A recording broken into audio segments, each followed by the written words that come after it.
Let's start with team news then, because we do have a game on Saturday at one of your former clubs, Charlton. So, Rudy Austin back available. Yeah.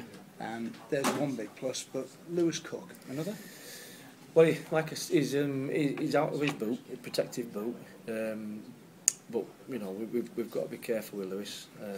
You know, it's like I said earlier. I think Lewis Cook owes us nothing. You know, I think he's done his bit for us this season, and I think we've got to look after him. You know, he's a major asset for this football club. You know, and hopefully he's going to be here for a lot of years, because you know he's a top young player, and we've got to be careful. He's 18 years old. You know, and it's an injury that we're not sure about as regards how quick he can recover from it. You know, the lad will want to play. There's no two ways about it. But you know, it's whether he's fit to play, and we don't want to do any further lasting damage. What about the likes of, obviously if Rudy Austin comes back in, then it's a big plus, but it's not just for these 3 games, it's about trying to keep him beyond this season for you, isn't it? Yeah. You really rate him, don't you? Yeah, I rate Rudy. You know, Rudy's an important player for us. You know, I think Rudy epitomises, you know, the good stuff that we've done. He's played in the, you know, in the good run that we've been on.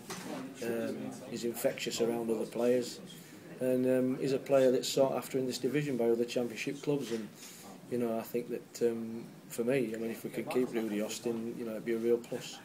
And we've not heard any more about such things, whether it be Rudy Austin, you, or any of the players. I mean, have you got any news at all on planning ahead for next season? No. I mean, you know, I've just got on with it. You know, it's, you know, the powers will be decide when, you know, they want to make a decision or what they want to do. That's up to them, and you know, that's their prerogative. I mean, I've just got to concentrate on the here and now. Like I said, we've got 3 games left. You know, when we're in the midst of not a good run, you know, 3-4 defeats, mixed bag in performances. We've done some good stuff. I thought we played well the other night against Norwich, but got beat by a better side. Sometimes you've got to hold your hands up. You know, we didn't have the firepower that they had. You know, the game against Wolves, thought we played well. Blackburn first half, thought we played well. You know, poor in the second half, and then we were poor against Cardiff. So we're getting the performance right. I thought it was a better performance against Norwich, so we'll get something out of that. But obviously we want to start winning games and putting points on the board again. But I think I've said all along, you know, this season, if you can get the performance right, the building blocks in place, then the results usually follow. So there's a good sign there. Tommaso Bianchi, any chance for him this season, would you say, or Aidy White being another one of those? Well, Aidy's back training now. Tommy's out of his boot. He's further down the scale on his rehab. Whether he'll be fit for the end of the season, I don't know. Aidy White's perhaps got a chance. You know, we're earmarked some game time in the 21s on Monday, so that'll be a plus. It'd be nice to see Aidy before the end of the season, because you know he's someone that can play wide, and he's got a bit of pace, and it's something perhaps that we haven't got. So it'd be nice to you know, maybe get Aidy some game time. Neil, the young lads get much talked about, not least because they're the vehicle to sell season ticket sales when you look at the pictures. But do you feel that there's any sense that they need to convince anybody else here that it's worth keeping them rather than selling them? I know they don't need to convince you. Yeah, I mean, look, I think when you're building anything, you know, if you're building something, even the word building means long term. You know, it's foundations. You would talk about if you're building a house, you put foundations in place. You want it to stand up for more than a year, don't you? You want it to stand up for the rest of your life. You know what I mean? So if you're building something and you're putting things in place, you keep it. You know what I mean? It's for keeps. So the idea is, you know, these young players are the building blocks. You know, the very, very talented young players. People are aware of them. It's a big club. Shouldn't be difficult for us to keep them. You know, if we're a big club and we mean business. And then obviously you need to add better players to it. Then you need to have, you know, for me, you need to have Championship experienced players that know the level, that are going to come in and give us something that we haven't had, that we've missed this season. And then you can start really thinking about, you know, moving it on and, you know, and being a challenger. Where are their heads at, like the young players? I mean, you expect your senior players to have seen it, done it, what have you, and be steady. But I mean, are they mature young men that are concerned about their future, or are they ignoring all the furore around them at the moment?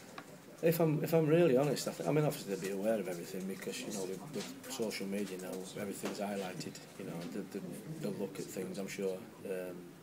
But I think what they have been is they've just enjoyed what they're doing. You know, if you come in and watch them train, and they love training. You know, they love training, they love playing. You know, they're lapping this up. You know, it's great for them. You know, playing for Leeds United's first team, and you know, it's a fantastic thing. And I don't think, if I'm honest, I mean, listen, they'll have agents, I'm sure. You know, and agents tell them different things. But I'm pretty sure that in the mind, the players that I see that come through the door, they're loving playing for Leeds United. So, you know, I can only see what I can see. Neil, we've got 3 games to go, and you talked a few weeks ago about being asked to sort of plan a pre-season. Yes. Is that something that there has been progress with? Because that is a vital part, isn't it, of next season? I mean, I've got in place what I want to put in place. You know, I'm hoping that you know, if I am here, then you know that is what we're going to do. You know, it's important that I get my own way on that. You know, that is really important. You know, because that is the football. You know, and that's what I'm here for. You know, I've got somewhere that I want to go pre-season. I think it's good for us. We've got 3 games in that period of time. You know, 8 days. You know, we've got as plans. We spark test before the boys go away after the last game of the season. They get the personal programmes. I expect them to do it. You know, and the ones that don't, we'll find out. You know, and then they'll be judged when they come back. We'll spark test them again when they come back, so we'll see where they're at. And then they'll work. But the idea of pre-season is that they hit the ground at the right time. You know, when the season matters, when the season starts. I mean, you know, there's an old adage that you can come in and run them to death and get them as fit as you can, and they can peak too early. You know, I've had a lot of experience doing pre-seasons, you know, at this level, and you know, I know what's needed, and it's important that your players peak at the right time, you know, so that they're fighting fit for that first game of the season when they need to be fit. You've talked several times this season about wanting ideally to play 4-4-2.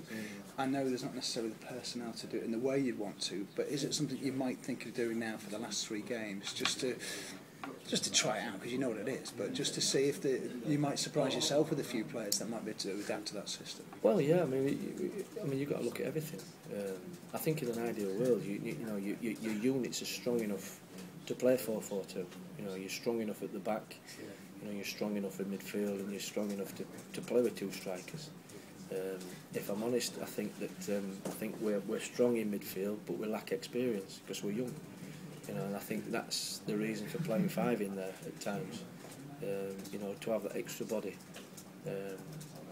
and then you know you're looking to give the back 4 a little bit more support and a little bit more stability. You know, to go and keep clean sheets. And to be fair, you know, by and large, it's worked. You know, it's got us where we need to be. But I think if we're going to challenge, then I think that we need to be able to, you know, play this 4-4-2 system, you know, and play with 2 strikers, particularly at home when you're going to have to get after people. You know, I think you're going to have to do that. But again, I think it's down to personnel. Who's picking Neil Redfearn up at the moment? Because you've got to pick the lads up and keep them going, haven't you? After 4 defeats, for the last 3 games of the season. So who's the motivator behind the motivator? There's nobody left, mate. Yeah. Listen, man, I love football. You know what I mean? I think it's my life, and it's been my life. You know, since I was small. And I think that, to be fair, you know, I'm really fortunate. I'm at a great club. You know, it's a fantastic club to work for, and if you can't get upbeat and you can't get positive about coming in this place every day, then there's something wrong. So it's not such a problem. So 3 games to go in Charlton, another former club, of course. Neil, I mean, their season has been interesting as well. Change of coaches there, haven't they? And lots of personnel through the door. I mean, it is very much a mid-table clash, this one, isn't it? With neither ups or downs. Yeah? Well, yeah. But you see that, you know, it's like anything else. People want to try and finish as high as they can. You know, they'll be thinking the same thing. Is it 3 draws? Yeah, 3 draws on the bounce. Yeah. So, you know, they'll be looking for a win. They're playing at home. They want to win.